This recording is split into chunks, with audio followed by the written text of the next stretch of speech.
வல்லாரைக்கீரைங்க இலை பாருங்கள் இப்படி இருக்கும்.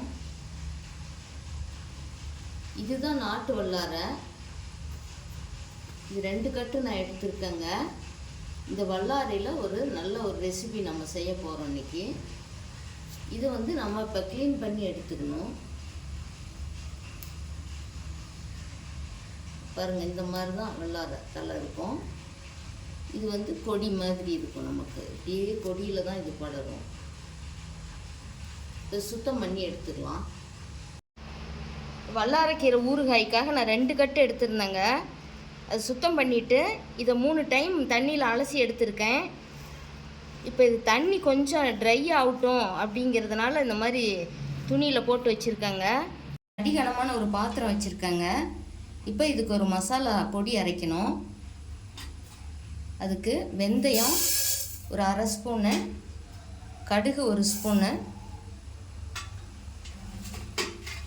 வரமிளகா ஒரு 20 மிளகாய், சின்னதாக தான் இருக்குது, அதனால் 20 மிளகாயை போட்டிருக்கேன். இதுக்கு நான் கட்டி பெருங்காயம் சேர்த்துறேங்க. நீங்கள் தூள் பெருங்காயம் வேணாலும் சேர்த்துக்கலாம். இதெல்லாம் போட்டு வறுத்து எடுத்துக்கலாம். இந்த கடுகு வெந்தயம்லாம் நல்லா பொரிஞ்சு வரும், செவந்து வரும். கருக விட்டுறக்கூடாது. நான் ஸ்டவ்வை லோ ஃப்ளேம்லேயே வச்சு வறுக்கிறேன். நல்லா வெந்தயம்லாம் செவந்து வருதுங்க, கடுகுலாம் நல்லா பொரியுது.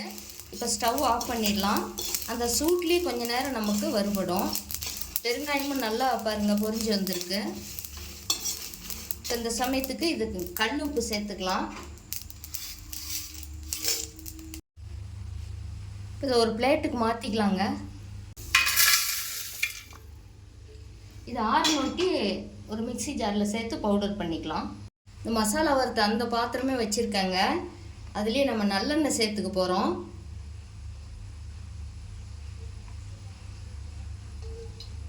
நான் 2 குழிக்கரண்டி சேர்த்துறேங்க.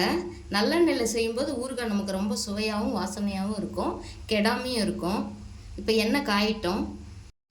பூண்டு ஒரு 20 பல் எடுத்துருக்காங்க. இந்த எண்ணெயில் சேர்த்துக்கலாம்.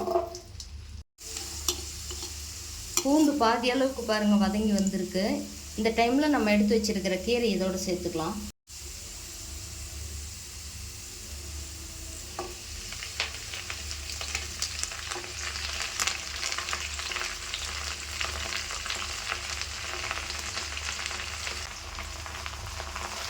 கீரையை சேர்த்து கலந்து விட்டுக்கலாம். இந்த எண்ணெயில் இது கொஞ்சம் நல்லா வதங்கட்டும். கீரை நமக்கு பாதி அளவுக்கு வதங்கி வந்திருக்குங்க. இந்த கீரை சீக்கிரமாகவே நமக்கு வதங்கி வந்துடும். இந்த டைமுக்கு நம்ம புளி ஒரு நெல்லிக்காய் அளவு எடுத்து வச்சுருக்கேன். இது சுத்தம் பண்ணிவிட்டு நார் ஓடெலாம் எடுத்துகிட்டு வச்சுருக்கேன். இப்போ இது சின்ன சின்னதாக பிச்சு இதோட சேர்த்துக்கலாம்.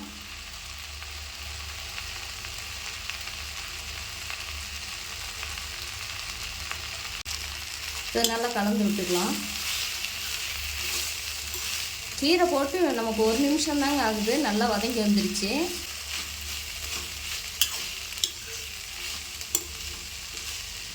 பூண்டும் பாருங்கள் நல்லா நமக்கு வதங்கி வந்திருக்கு.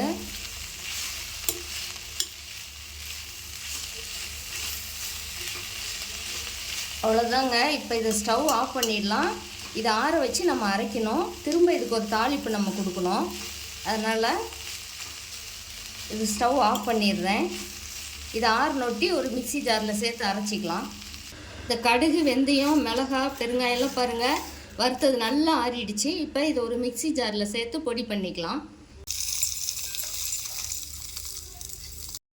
பவுடர் பண்ணி எடுத்துக்கலாங்க. வெந்தய பவுடர் பண்ணியாச்சு. இது பாருங்கள் இந்த அளவுக்கு கொரகொரப்பாக தான் இருக்கணும், ரொம்ப நைஸாக நமக்கு வரக்கூடாது. இந்த கீரை நல்லா ஆறிடுச்சிங்க. இப்போ இதை ஒரு மிக்சி ஜாரில் சேர்த்து அரைச்சி எடுத்துக்கலாம்.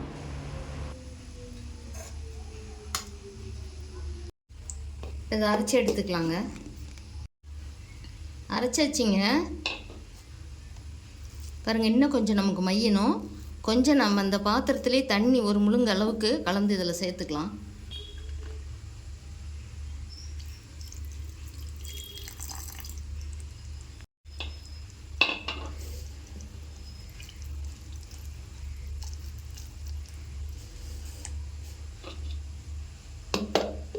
இப்போ இப்போ நல்லா நைஸாக அரைச்சி எடுத்துக்கலாம். அரைச்சாச்சுங்க. இப்போ இதுக்கு ஒரு தாளிப்பு கொடுத்துக்கலாம். ஊறுகாய் தாளிக்கிறதுக்காக 2 குழிக்கரண்டி நல்லெண்ணெய் சேர்த்துக்கிறேங்க. எண்ணெய் நல்லா காயிட்டும். எண்ணெய் காய்ஞ்சிருச்சிங்க. 1/2 ஸ்பூன் கடுகு சேர்த்துக்கலாம். கடுகு நல்லா பொரிஞ்சிருச்சுங்க. இப்போ இந்த அரைச்ச இதோடு சேர்த்துக்கலாம்.